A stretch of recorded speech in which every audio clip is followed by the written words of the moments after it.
Hi, I'm Introved, and today I'll be reviewing three books. It's been a long time, and I've read a number of books, but today I'll be reviewing only three of them. The first book is The 48 Laws of Power by Robert Greene. This was such a gem, I tell you. I was looking for a book on psychology basically, so I thought I'll read. I wanted to read more on the psychological tricks that people play at workplaces, especially to understand that better. And that is when this book was recommended to me. So when I read it, I was pleasantly surprised. It was such a breezy read that I was going through it really fast initially, but then I slowed down deliberately because this is one of those books which are not meant to be just swallowed.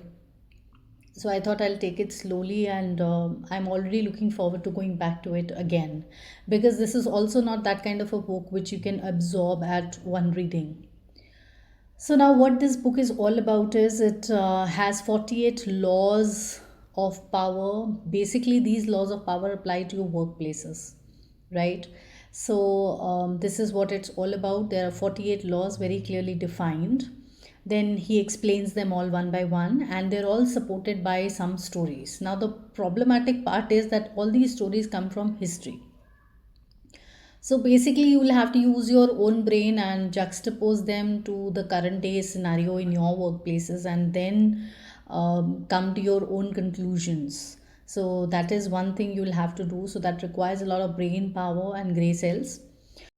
It's not like that you can pick up these 48 laws, apply them in your workplace, and become very successful, because you know what? Some laws appear to be contradictory, so you'll have to really understand them, when to use which trick at your workplace. So that is the tricky part in the book. So it's meant for intelligent readers, I feel.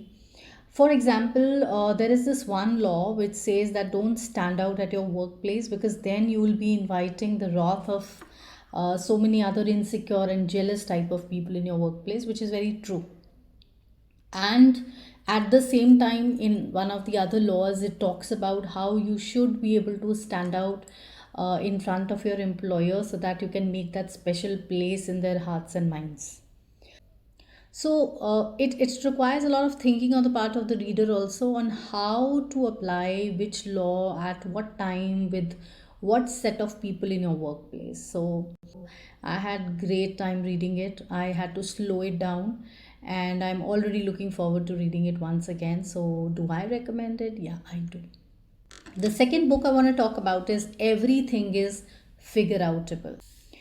When I read this title, I was hooked. It's by Mary Forleo.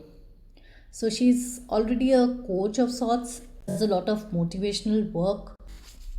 So this phrase was basically the catchphrase used by her own mother when she was very young, and it made such an impression that she dedicated this whole book to her by naming it so. Everything is figure outable, as it is very much figure outable, is that there is no such situation which is impossible to handle or impossible to navigate through. I mean, there's always a solution, but you have to look in the right place with the right kind of mindset, and then it'll all work out. So it was really motivating. Normally I don't read any and every kind of self help. It's very difficult genre to write, basically, because um, for long, I mean, people can't take kindly to your lectures of sorts if it's not interspersed with lots of anecdotes and stories of people you can relate with. So it does have those kind of anecdotes, plus her way of writing is very interesting. So it's very upbeat and optimistic, to be very honest, and it's really infectious at some level. And then again, the chapters are bite sized, so it's not like a whole sermon that's going on and on. So it's manageable, doable, and eventually you start enjoying it. So she starts off by talking about her mother and how she navigated through various kinds of problems in her life by using this catchphrase, and that was really inspiring. So I would highly recommend this book. Anybody who hasn't read much of self help, I'm sure even those people will be able to enjoy this book. that the third book is quite a mouthful. I'm anxious and can't stop overthinking. So, this is like just a part of the title. The rest of it is Dialogues on Blah Blah Blah by Nick Trenton. So, I'll put it somewhere here on the screen. You just check it out for yourself. So, you can imagine what was my state of mind when I picked it up. So, I was also anxious and I was also overthinking. So, I thought, let me see what it has to offer. And yeah, the format, first of all, is what I would like to talk about because that really stands out. The format is very interesting.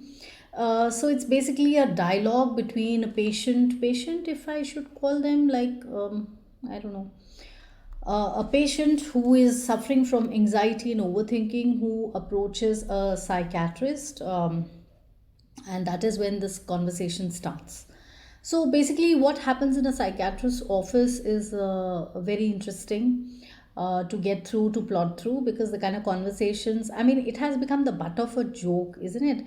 In Hollywood and Bollywood, the way they portray the psychiatrist, where they sit with their notebook, notepad, and pen and say, how do you feel about this? So it wasn't exactly like that. So the conversations were very intense, and I could relate to it more because it is more or less, it resembles the kind of tarot reading sessions we have, because there also we have to control the urge to not tell people what to do and what not to do. So as a tarot reader, my job is only to show people like what are the options available, how will things pan out if they choose one or the other. And it's very similar to what happens over there.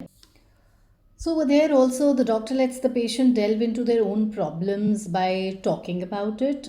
It's just that they have this technique of asking the right kind of questions, and then the patient comes up with the answer themselves, and they help them arrive at those answers. So, it's again very similar to a classroom situation, also, where we go through some kind of a text or a story together, and then we thrash it out by inviting various kinds of opinions on it from the students, and then we analyze them all together, the pros, the cons, and what's happening over there, and the motivations of the characters. So similar to that.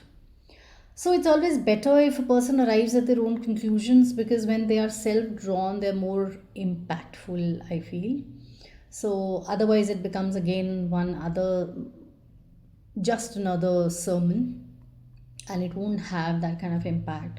So yes, this is like a sneak peek into a psychiatrist's office, what happens behind the walls on that couch when people sit and talk to each other, and this is what unfolds, and it was very interesting to go through that. One interesting insight I would like to share from the book was, which really remained with me above all, is that each person, they have their own perspective, their own lens through which they see the world. And no matter how much you explain things to them, they won't budge, because they have their own point of view, which is very unique. So that one takeaway from the book, which I found to be the most interesting, was that people think from their own point of view only, which they have developed based on whatever was their attitude and belief system over the years in the past. So it starts right from childhood, and everybody comes from a different background with a different set of beliefs, and that is what influences basically their way of seeing the world around them. That was very helpful advice actually, because then I stopped bothering to give explanations for every little thing that I do in my life, because there is no point. No matter what you say, they're going to think what they're going to think, irrespective of what you have to say about things. They'll draw their own conclusions. So that's it for today. I hope you enjoyed this book review. I highly recommend all three books, just to be sure. I really enjoyed reading them all, and I hope you will too. Happy reading. Take care. Catch you soon.